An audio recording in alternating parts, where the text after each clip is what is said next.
Bonjour à tous, vous regardez Sur le Web, le magazine qui décrypte l'actualité au travers du net. Je suis en compagnie de Virginie Gage-Vallée. Bonjour. Bonjour Julien. Journaliste et blogueuse avec nous, comme chaque mois, pour faire l'analyse des vidéos virales des 30 derniers jours. Et sur la question de l'Iran, de pauvreté, du Roi Lion et du film Gravity. C'est parti.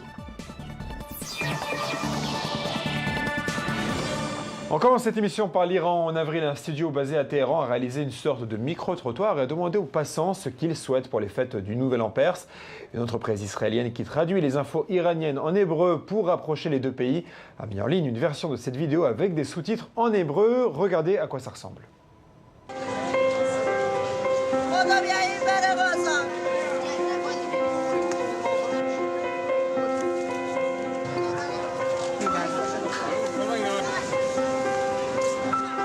چی عیدی بگیرم؟ عیدی دوست داره عیدی چی بگیری شما؟ اکی سوال آخه سخته والا هر چی بهم بده چی بگیری؟ چی بگیریم؟ سلامتی سلامتی سلامتی رهبرمون نمیدونم یه کادوی خیلی خاص یه نفر خیلی خاص پول ندارم دارم میخوام چیز برنده بشم مثلا یه ویلای شمالی نمیدونم یه چیز اینجوری پسرم شاهین میاد خوشحالم میکنه. دوست دارم بچه‌ام کتاب بهم بدن.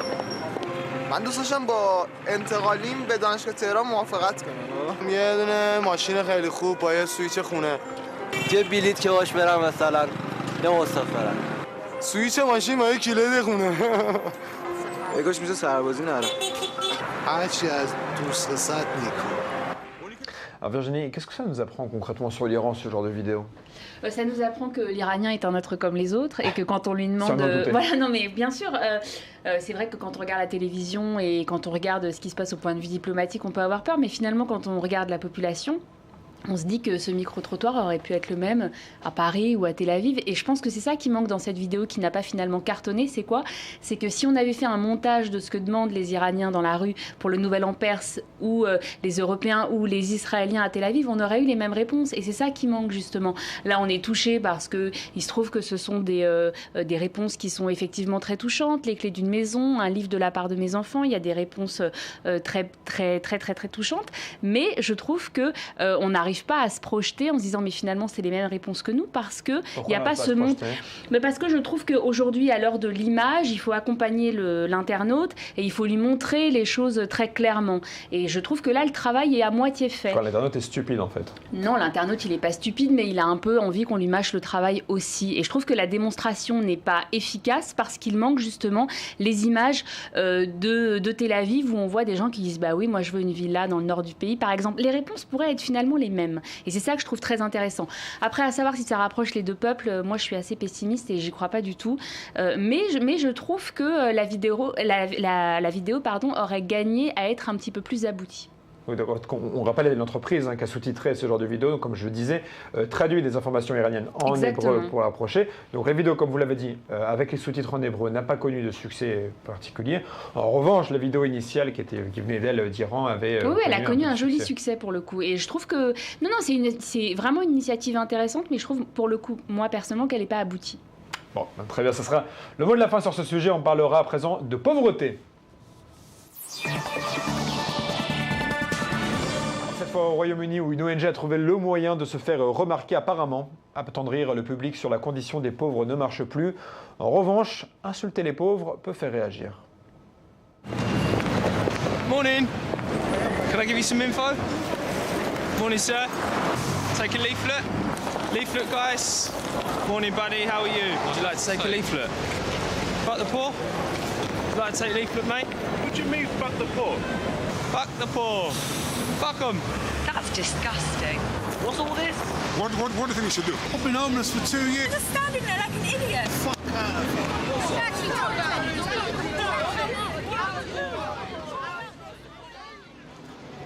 Help the poor. Anyone got any spare change, folks? Help the poor. Help the poor, please, folks. Virginie. Démonstration magistrale des bons sentiments ambiants. On peut pas dire dans la rue à mort les pauvres, ça nous embête. Là, tout de suite, les gens réagissent. Mais enfin, mais qu'est-ce que tu dis? C'est honteux, etc. Et là, quand il fait la quête, il y a personne qui s'arrête. Moi, je trouve que, alors, il se trouve que cet organisme caritatif qui s'occupe des sans-abri, qui les aide dans la réinsertion professionnelle et à trouver un logement, a perdu 60% de ses frais de fonctionnement qui étaient donnés par l'État. Et donc là, ils essaient un petit peu. C'est un électrochoc parce que finalement, on se retourne vers qui? On se retourne vers le donateur privé parce que c'est lui finalement qui va devoir taper au porte-monnaie. Exactement. Moi, je trouve que c'est très très très bien fait. On se retrouve finalement, on se dit mais moi aussi j'aurais trouvé ça honteux qu'on dise à mort les pauvres dans la rue. Et quand on voit ce type qui fait la quête gentiment, on a l'impression que les gens, ça fait tellement partie du décor aujourd'hui dans les grandes artères piétonnes, les gens qui font la quête, on ne s'arrête plus. Je trouve que ça incite beaucoup à réfléchir sur la façon de donner. Ça veut dire qu'on ne peut plus émouvoir sur les pauvres de manière traditionnelle? Non, ça veut dire que le monsieur qui fait la quête, si vous voulez, l'appel à la générosité fait partie de notre vie quotidienne et on le voit plus, quoi, et on s'arrête plus pour un tas de bonnes ou de mauvaises raisons. Il n'y a pas du tout à juger parce que c'est la crise aussi pour tout le monde et on sait que les organismes caritatifs ont beaucoup de mal aujourd'hui en temps de crise, que ce soit les petits ou les gros donateurs, à sensibiliser et à récolter des fonds. C'est juste que ça nous amène à réfléchir sur l'après. Qu'est-ce qu'on va faire pour faire vivre ces associations qui sont aujourd'hui les seules à s'occuper des populations nécessiteuses, puisque l'État en crise aussi ne peut plus s'engager financièrement. Effectivement, se désengage pour des raisons financières. On parle à présent du selfie raté du mois. De quelques secondes vue par des centaines de milliers de personnes avec des dizaines de copies sur Internet. Je parle du jeune homme qui a voulu faire un selfie au passage d'un train et qui se prend un coup de pied de la part du conducteur du fameux train. Regardez, c'est très court, soyez concentrés.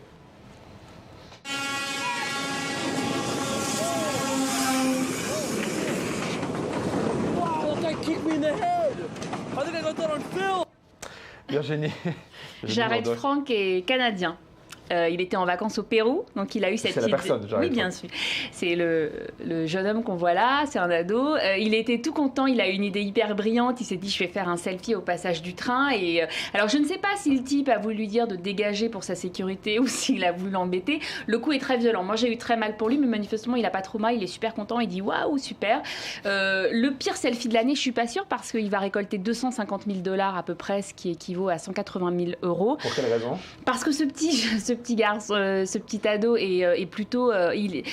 Il n'est pas idiot en fait, pour le coup, même si ce qu'il a voulu faire est très très très idiot. Il a été voir une agence pour monétiser cette vidéo et aujourd'hui c'est en passe de devenir une pub. Lui est en passe de devenir une star du net. Il est sollicité par d'autres stars du net qui veulent le voir dans leurs vidéos. Donc c'est tout bénef pour lui et en fait par rapport au nombre de vues, 30 millions de vues. Ah non mais moi je pense que ça va déboucher sur une surenchère et que la prochaine fois on a un mort à mon avis, hein, parce que là les mecs vont se dire moi je vais faire pire, oui, je vais faire pire que ça. Donc voilà. Mais 30 millions de vues, c'est assez hallucinant, je trouve. Mais alors, justement, parce que vous avez dit, on va avoir un mort, ça devient de pire en pire au niveau des selfies.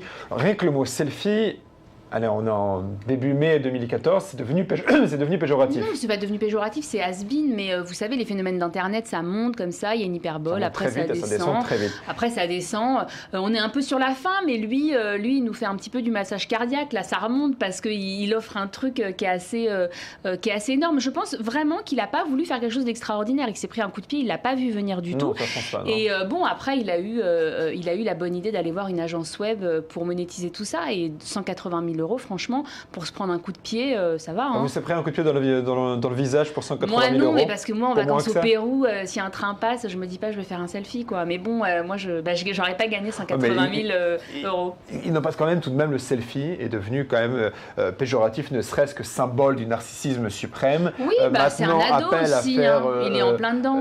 Des expériences un peu hardcore, le selfie est en passe de devenir quelque chose d'assez négatif. Oui, depuis notamment la visite des journalistes français dans le bureau ovale, où on s'est rendu compte qu'on pouvait avoir 45 ans, être un journaliste aguerri de l'AFP et faire le cacou dans le bureau ovale en faisant un selfie. Et au funérailles de Mandela aussi, on passe à présent à la comédie musicale du mois. Plus léger cette fois, la vidéo a été visionnée plus de 16 millions de fois. La scène se passe à bord d'un avion en Australie. L'équipe de la comédie musicale du Roi Lion décide de chanter un passage du spectacle avant le décollage.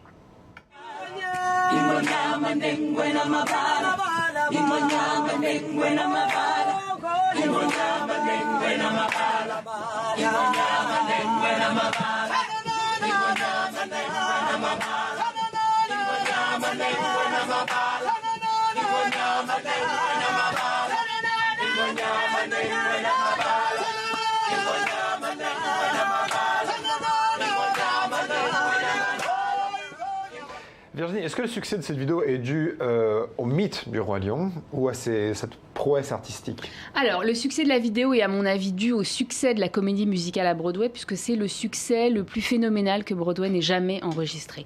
Là, on est quand même à plus de 16 500 000 vues à peu près. Il a été mis en ligne, cette vidéo qui a été tournée par une hôtesse de l'air, manifestement sur le Brisbane-Sydney, a été mis en ligne sur la chaîne YouTube Disney on Broadway, qui a à peu près 70 000 abonnés. Ça explique pas le succès fulgurant. Je pense que ça a été repris par tous les journaux. Est quand même assez suivi, faut oui, mais préciser, 70 000, si vous voulez, 70 000 abonnés, pour moi, ça n'explique pas les 17 millions de vues. Mais bon, après, ça a été repris par tous les médias off et online, quoi. Donc voilà, moi, je trouve ça franchement nul. Ça veut dire que je trouve que c'est de la... Non, mais je trouve que ça n'a aucun intérêt. En d'autres termes, quand vous parlez du Roi Lion, Virginie, s'il vous plaît, ouais, un peu de respect. Non, mais alors moi, vraiment, alors, je suis passée à côté du Roi Lion, parce que vraiment, ça me parle pas du tout. Je trouve que les autres passagers en ont strictement rien à faire, un petit peu comme moi. Et très sincèrement, je comprends pas pourquoi est-ce qu'on se met tous à regarder cette vidéo.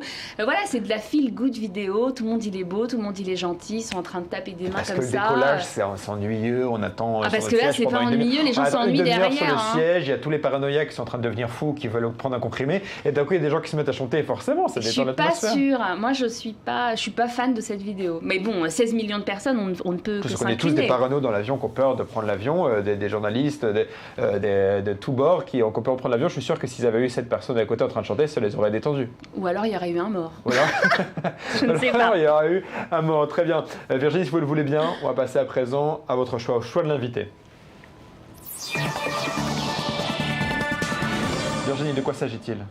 Eh bien, il s'agit d'un papa qui a filmé sa fille de l'âge de 0 à 14 ans. Et c'est très mignon. On regarde.